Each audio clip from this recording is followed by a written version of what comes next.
Joe to the Casual, what's up guys? And we are back with PKA Opinions Episode 2. I got a lot of positive feedback on this the first time. You guys really seem to enjoy it.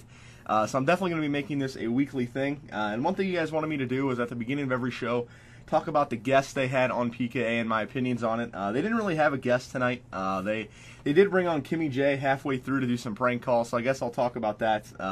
I love me some Kimmy J from time to time. I'm not sub to him. I don't watch his stuff or follow him on Twitter or anything. But when he's on podcasts or if he does dual comps, he's funny in short stints, and I don't know. I love Kimmy J. He's a funny little Vietnamese guy, fake or not, whatever people think. He talked about eating dogs and puppies that could fit on grills, and it's just a good time. So anyway, on to the topics. I don't usually cover the pre or post show. I won't usually be covering the pre or post show, but they talked about something I wanted to touch on. They talked about in the pre-show. They talked about Rebecca Black and Justin Bieber and kind of people hating rather on these popular pop culture icons. For no reason at all. And Kyle and Woody kind of stepped up to defend him. To be completely honest, guys, Rebecca Black and Justin Bieber have done absolutely nothing wrong. Rebecca Black, wrote a horrible song. And, My Moment's not the best song in the world, but she hasn't really done anything morally or, hurt anybody in any way to cause people to flame her like they do. And, that's kind of the thing they do with Justin Bieber as well. He's done absolutely nothing to hurt anybody in any way. The way he got big was completely innocent. He didn't, screw over anyone to get big or do anything like that. Haters make these people big, to be completely honest. You look at Justin Bieber, people wouldn't have found his videos, and he wouldn't have gotten as big if people weren't going to him to troll him. You give these people views and you give them popularity when you go to troll them and to leave those dislikes. I honestly don't think that bothers them because they make money either way. A view's a view, a rating's a rating. They get paid by views and ratings, I believe. I know they get paid by views, but I don't know if they get paid for dislikes or not. But they get paid for views. When you go to troll these people, they're making money. So my only tip to you is if you don't like someone, don't watch their stuff. End of story. If you don't like them, don't put money in their pocket. But people like Britney and Jamie Lynn Spears are the example I'm going to use here. They both got knocked up. Britney Spears multiple times. I don't know if Jamie Lynn Spears got knocked up multiple times too. I know they canceled the Zoe 101 show because she was pregnant. But that's a reason to hate someone. That's a reason to flame them, to hate on their videos when they do stuff like that. Justin Bieber's never hurt anyone, never done anything even remotely close to wrong. Miley Cyrus hit up on salvia, which is a legal drug, I believe, in all states, if not most of them. But hit up on salvia. She was contracted to Disney at the time. That's a kids network. So, people do these things, no one says anything, but, some kid's voice is high, and someone makes a bad song, and they're an enemy. So that's all I'm going to say about that, but if only tip is if you hate someone, don't watch their stuff. On to the actual show topics they talked about, and a lot of these are video game related. They talked about Battlefield 3, console or PC. I'm obviously being the PC elitist wink face that I am. I'm nowhere near a PC elitist, guys. But I'm obviously going to be playing it on PC. It was made for PC. It runs at 60 FPS on PC, and compared to 30 FPS on consoles. And I just love PC to death, so I'll be playing it on PC. But they brought up some good points. Wings brought up the invite players point, and I see that thrown up a lot. And this is going to kind of lead into a PC versus console thing. But, yes, you can invite players on console, obviously, and you can't on most PC games. Now, there are a few. Left 4 Dead 2 is the only one I know of that you can invite people on. But, guys, it's as simple as this, and COD 4 is the only game I know of that doesn't have this. There's a Friends server tab. You go to Friends and you enter their game.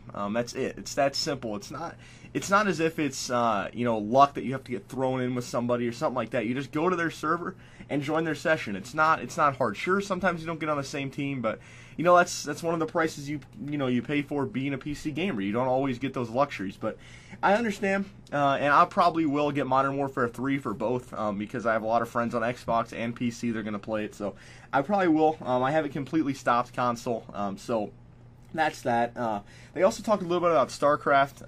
StarCraft just isn't my game. I'm not an RTS guy. I'm stupid when it comes to that stuff. I'm a run and gun FPS kind of guy, or a sports game kind of guy. I don't like RTSs.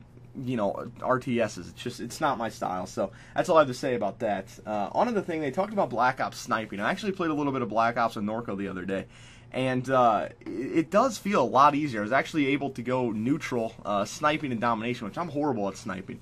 And just, I want to point out, this freaking boxed cube guy, this entire game, he's like 80% of my deaths, so screw him. But anyway, I actually rage in the chat a little bit. But anyway, the Black Ops sniping does seem to be a little bit easier. I do like it a lot more than I did. The PSG-1 is the most OP gun I've ever used in my life. I actually... It doesn't always get the one-hit kills, but it seems the scope comes up quicker. It seems that it's more towards the middle. It seems there's less sway. It just seems a lot easier to snipe. And, you know, Woody brought up the point that the complainers are louder than the haters, or the complainers are louder than the praisers, sorry, and they finally listened to them. So, yeah, it does seem a little bit easier. On the thing, they kind of talked a little bit about Battlefield 3 being better than Modern Warfare 3, and I totally agree with that statement. After playing Battlefield 2 on max settings, it destroys anything Call of Duty could ever do. Call of Duty's using a recycled engine from, I think, Call of Duty 4 and all the ones they've used so far. Battlefield's completely rebuilding a new engine for Battlefield 3. You know, they got the destruction engine in there that you can bring down buildings. I think that's what they're upgrading. I don't follow that, but so yeah, I think Battlefield 3 probably might. It won't outsell COD, but because COD just has the COD name on it. But I definitely think that that Battlefield 3 will be the superior game. On another thing they briefly talked about, and that's funeral costs. I have a bit of a weird opinion on funeral costs. I'm not a big fan of funerals. I don't think really anyone is. But, you know, Wings talked about $2,500 to drive around the hearse in the city and stuff. Guys, this is what I have to say about funerals. The person's dead, okay? The person's not knowing what's going on. Well, some people believe they do. I personally, yeah, that's up to personal opinion. I'm not going to, you know, step on any toes here, but the person's dead. They don't know what's going on. This is a nice clip here, but they don't know what's going on. The people that have these funerals where they buy like these $8,000 caskets that are made of like this just super rare wood, and they pay for all this extra stuff like the extra hearse ride. Yeah, it's nice to respect the dead, and I get funerals, and I'm obviously, you know, I attend funerals for family members, but to spend all this extra money on it just doesn't seem right to me. It's almost like it's like throwing money into a hole, you know. It's like they don't know it. You know, having the funeral, respecting them, paying your last respect, and then going on that's a funeral. Paying for all this extra stuff, you're crossing the line. So that's my opinion on that. You know, I hope I didn't, you know, offend anyone with that or anything, but, you know, people that go overboard like that, I don't understand. You know, my funeral, I just want it to be simple, get it over with, get it out of the way. I hate funerals. They're depressing, they're sad, they're creepy, they're just everything bad. So I'm not a fan of funerals. But anyway, they talked a little bit about Tiger Woods as well. Guys, Tiger Woods messed up. Obviously, you know, he's cheated with all these women and stuff, and, you know, he was married and all that crap. But here's my thinking. You're on the road, and I'm by no way justifying this, but you're on the road, and you're traveling 24/7, and there's all these chicks throwing themselves at you because you're worth, you know, over $1 billion. It's hard to turn that down when you're in his position, and everyone can sit and criticize and, you know, call him a horrible person and call him all this and all that. Everyone can criticize. But you're not in his shoes. When you're worth that much money and you have that much power, you don't really comprehend. And I can't. You know, I'm not by no means saying that I comprehend this, but it's a very different position than what a normal person is in. And you can't really judge that unless you're in that shoes. So what he did, as wrong as it was and as horrible as it was, you can't throw judgment onto him unless you're in his shoes. That's what I always say about anything. You cannot judge people unless you know what their life is like. And I'm not a judgmental person. I don't judge people unless I know what their life's like. Then, you know, go ahead, because you know that. So that's all I have to say about that, guys. Maybe back off of them a little bit. That's kind of stop here. I'm raging in the chat. But kind of back off a little bit and just let that go. It's old news. He's paid for it multiple times on the golf course. So just let that go. Two more topics here. The second to last one is Casey Anthony case. They talked a little bit about that. All I have to say about that is the evidence proved itself not guilty. The prosecution screwed themselves. I honestly think they went for too high of a charge. They should have stepped down to, you know, to child abuse or something like that, and then murder as well. But going full out for the murder of a child like that, first degree murder is just too much with the lack of evidence they had, and they knew they had a lack of evidence. I mean, there's no doubt about it. They could not prove that at all.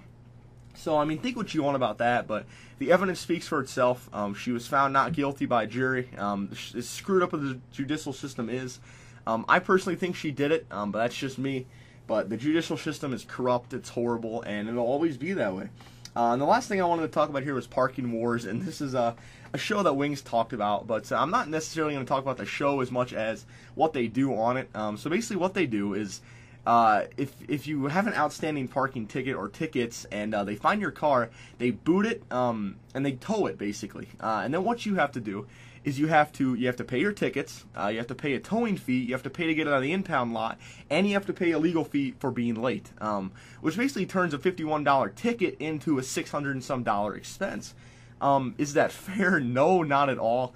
To do that to someone that couldn't afford the actual ticket in the first place, this is what's wrong with what we do here in America. We can't afford things in the first place, such as tickets or legal fines. We can't afford that at all. And then what people do is they take it and they tack it on extra for being late on it. So basically you just get deeper and deeper and deeper into a hole until you end up in prison, which is what America likes to do. And then we gripe and complain that our prisons are overfilled. So that's my opinion on that. That was PKA episode 62. Opinions. Leave me your guys' thoughts on those in the comments below. I'm just going to cut the TF2 gameplay wherever this ends. It's like 15 minutes long, but I'm just going to cut it. So yeah, final score on this was 31-16. Not that great, but it was my first game back after doing the clean slate or the clean install of Windows. I couldn't talk there. But yeah, hope you guys enjoyed it. If you did, give it a thumbs up. I'll be doing these weekly, so if this is your first time watching it, click that subscribe button, and I will talk to you guys in my next commentary whenever that goes up.